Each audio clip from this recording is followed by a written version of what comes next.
En 1970, Annie Girardot est au sommet. Elle triomphe au cinéma, au théâtre, à la télévision. Elle est l'actrice préférée des Français, la femme que tout le monde croit connaître. Mais ce que personne ne sait, c'est qu'à l'âge de 24 ans, elle a vécu une épreuve qu'elle n'a jamais vraiment racontée. Une blessure intime, cachée derrière les rideaux rouges et les projecteurs. Ce jour-là, dans une chambre glaciale, seule, sans médecin, sans amour, sans parole, elle a dû faire un choix qu'aucune femme ne devrait affronter dans le silence. Elle n'en a parlé que bien plus tard, dans un souffle, presque en s'excusant.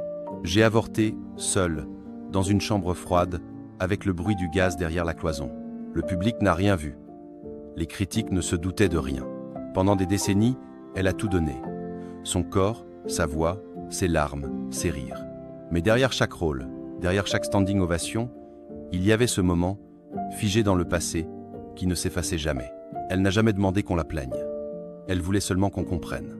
Parce que la douleur la plus profonde n'est pas celle qu'on crie. C'est celle qu'on joue, encore et encore, sans que personne ne sache d'où elle vient. Et la vérité derrière cette légende est bien plus sombre. Annie Girardot naît un matin d'hiver, le 25 octobre 1931, à Paris. Mais elle ne grandira pas dans la capitale.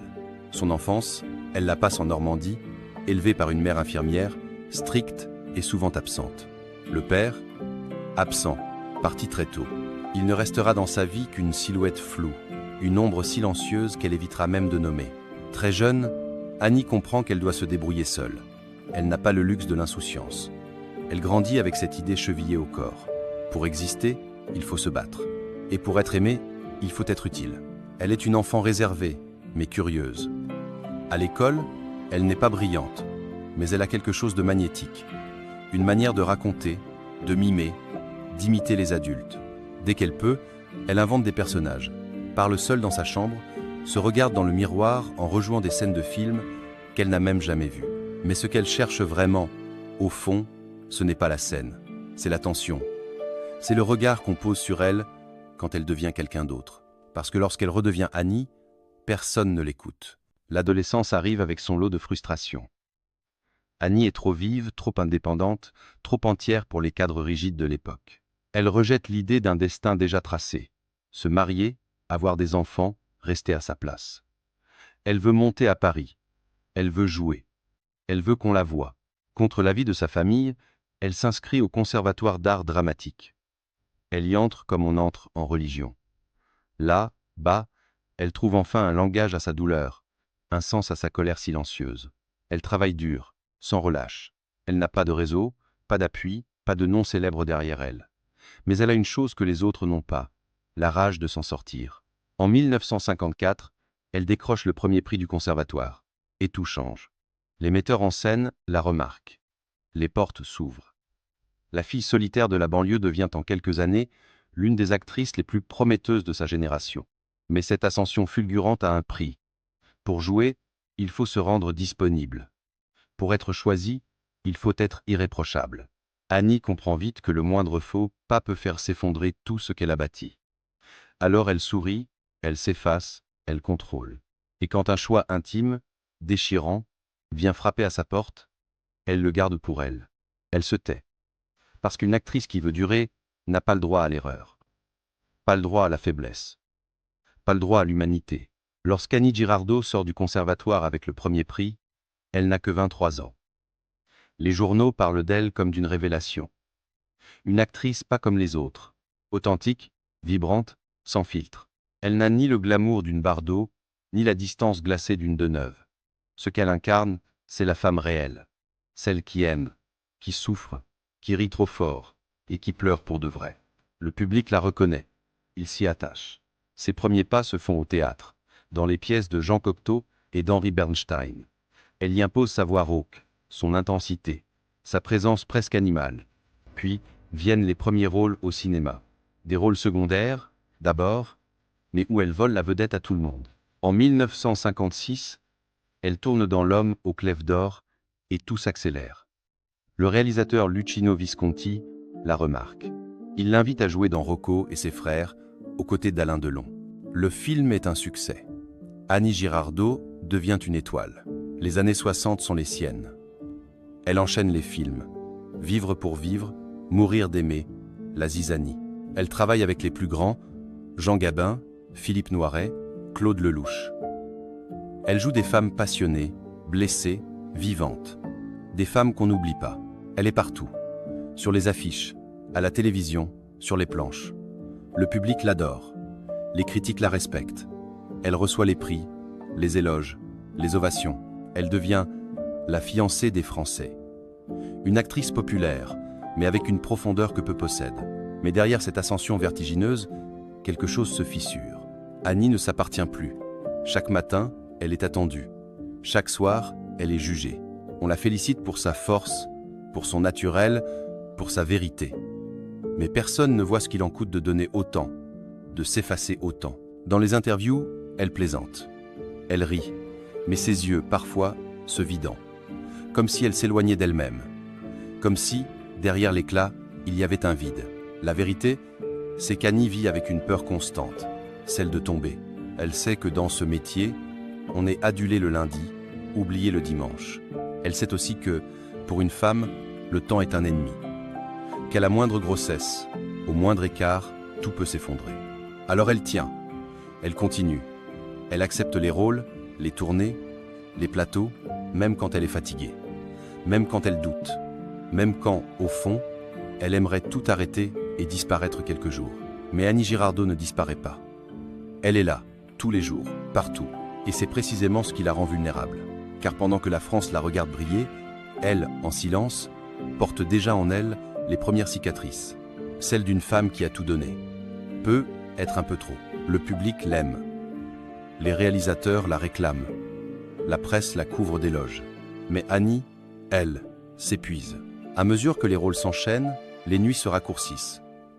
Elle ne vit plus vraiment. Elle joue, elle sourit, elle recommence. Son métier, c'est de faire croire qu'elle est forte, faire croire qu'elle maîtrise tout. Et un jour, sans prévenir, la réalité frappe. Une grossesse, inattendue, non prévue, non voulue, ou peut être trop désirée, mais trop dangereuse. Elle ne le dit à personne, même pas à sa mère, même pas à ses amis, parce qu'elle sait que ce n'est pas le bon moment, parce qu'elle sait que si ça se sait, le téléphone cessera de sonner. Les rôles s'envoleront. Et avec eux, tout ce qu'elle a construit. Alors, elle décide. Seule, une adresse, un rendez-vous discret, un appartement banal, au fond d'une cour, une chambre froide, pas de médecin, pas de visage humain, juste un bruit de gaz derrière une cloison, et cette peur qui lui serre la gorge. Elle entre, elle ne dit rien, elle ferme les yeux, elle laisse faire. Ce jour-là, quelque chose en elle se brise. Ce n'est pas seulement un corps qu'elle abandonne. C'est une part de son histoire qu'elle enterre sans tombe, sans nom, sans adieu. Elle ne racontera rien. Pendant longtemps, elle reprendra le travail. Elle tournera. Elle rira. Mais à chaque fois qu'elle s'assied dans une loge, qu'elle regarde son reflet dans le miroir, le souvenir revient. L'odeur, le froid, le silence. Et ce bruit, lancinant, du gaz qui s'échappe. Les années passent. La blessure reste. Invisible, mais profonde. Annie devient plus exigeante. Elle refuse certains rôles. Elle s'éloigne parfois. Elle revient, puis s'efface à nouveau. Elle vit plusieurs histoires d'amour, mais toujours avec la peur d'être abandonnée. La peur de ne pas être à la hauteur. La peur d'être trop. Dans les années 80, le cinéma change. Les visages changent. Le public aussi. Annie n'a plus la cote. Elle devient trop intense, trop dramatique, trop vraie, pour un monde qui préfère la légèreté. Les propositions se raréfient. Elle tourne de moins en moins. Elle se replie sur elle-même. Elle essaye d'écrire, de monter des projets. Mais rien ne tient. Les portes se ferment une à une. Et puis, il y a cette interview, bien plus tard, à la télévision. Le ton est détendu. Le journaliste sourit. Annie aussi. Jusqu'à ce qu'il lui pose une question banale. Est-ce qu'il y a un rôle que vous regrettez de ne pas avoir joué? Et là, sans prévenir, sa voix se brise. Elle hésite. Puis murmure, j'ai avorté, seule, dans une chambre froide, avec le bruit du gaz derrière la cloison. Un silence tombe sur le plateau. Le public ne sait pas s'il doit applaudir ou détourner les yeux. Annie, elle, ne pleure pas. Elle regarde droit devant. Comme si, enfin, elle avait cessé de jouer. Ce soir-là, la France découvre que derrière la légende, il y avait une femme. Une femme fatiguée, une femme marquée, une femme debout malgré tout. Et pour la première fois, on comprend que ce qu'elle portait dans ses rôles, c'était sa propre douleur. Les projecteurs ne s'allument plus aussi souvent. Les scénarios deviennent rares. Le téléphone sonne moins. Puis plus du tout. Dans les années 90, Annie Girardot disparaît peu à peu des écrans. Les producteurs la trouvent vieillissante. Le public l'oublie. Les journalistes ne l'invitent plus. Elle qui, pendant des décennies, incarnait la femme que tout le monde croyait connaître, devient invisible. Elle essaye de résister. Elle joue dans quelques téléfilms. Elle accepte des rôles secondaires. Elle revient au théâtre. Mais l'énergie n'est plus là. Quelque chose s'effrite. À l'intérieur, elle oublie ses textes, puis les prénoms, puis les lieux. Au début, elle rit, je vieillis, c'est normal. Mais très vite, elle ne rit plus. Parce que ce qu'elle oublie, c'est elle-même. Le diagnostic tombe. Maladie d'Alzheimer. Progressive, irréversible. Dévastatrice. Pour une actrice, perdre la mémoire, c'est perdre sa voix, son visage, son existence. C'est comme mourir à petit feu. Annie Sakroche. Ellefoit continuer. Ellefoit reste digne. Mais les trous noirs se multiplient. Les absences deviennent quotidiennes. Elle se perd dans Paris. Elle ne reconnaît plus certains amis. Parfois même, elle ne reconnaît plus son propre reflet. En 2006, lors de la cérémonie des Césars, elle monte sur scène pour recevoir un prix d'honneur. Le public l'applaudit debout. Elle avance lentement, soutenue par sa fille. Elle regarde la salle, les visages, les caméras. Puis elle prononce ces mots, avec une voix brisée par l'émotion. « Je ne sais plus très bien où j'en suis, mais je vous vois. Merci de ne pas m'avoir oublié. » La France entière pleure. Mais derrière ces larmes, il y a une vérité plus cruelle. Annie Girardot est déjà en train de s'éteindre, lentement. Et ce monde qui l'a tant applaudi ne sait plus quoi faire d'elle. Les dernières années sont silencieuses. Elle vit dans une maison médicalisée, entourée de quelques proches. Parfois, elle regarde la télévision et ne comprend pas pourquoi cette femme à l'écran lui ressemble autant. Elle s'endort souvent en pleine journée. Elle parle peu. Elle ne se souvient plus des films, ni des rôles, ni des visages. Mais parfois, dans un murmure, elle répète une phrase. Toujours la même. Chambre froide, bruit du gaz. Comme si, même quand tout s'efface, ce souvenir-là restait ancré. Le 28 février 2011, Annie Girardot s'éteint à l'hôpital Lariboisière, à Paris. Elle avait 79 ans. Aucun grand hommage national. Quelques articles. Quelques témoignages. Puis, le silence. Elle, qui avait donné toute sa vie à son art, s'en va comme elle a vécu les dernières années, dans l'ombre. Aujourd'hui, les jeunes générations connaissent son nom. On projette ses films dans les cinémathèques. On étudie ses rôles. On admire sa sincérité. Annie Girardot est devenue une légende. Mais combien se souviennent de la femme derrière l'icône? De ses silences? De ses combats invisibles? De ses choix impossibles? Elle n'a jamais réclamé l'admiration. Ce qu'elle voulait, au fond, c'était être vue. Vraiment vue. Non pas comme une star, mais comme une femme. Une femme entière. Une femme qui a aimé, qui a perdu, qui s'est battue. Une femme qui, dans un monde d'apparence, a osé rester vraie.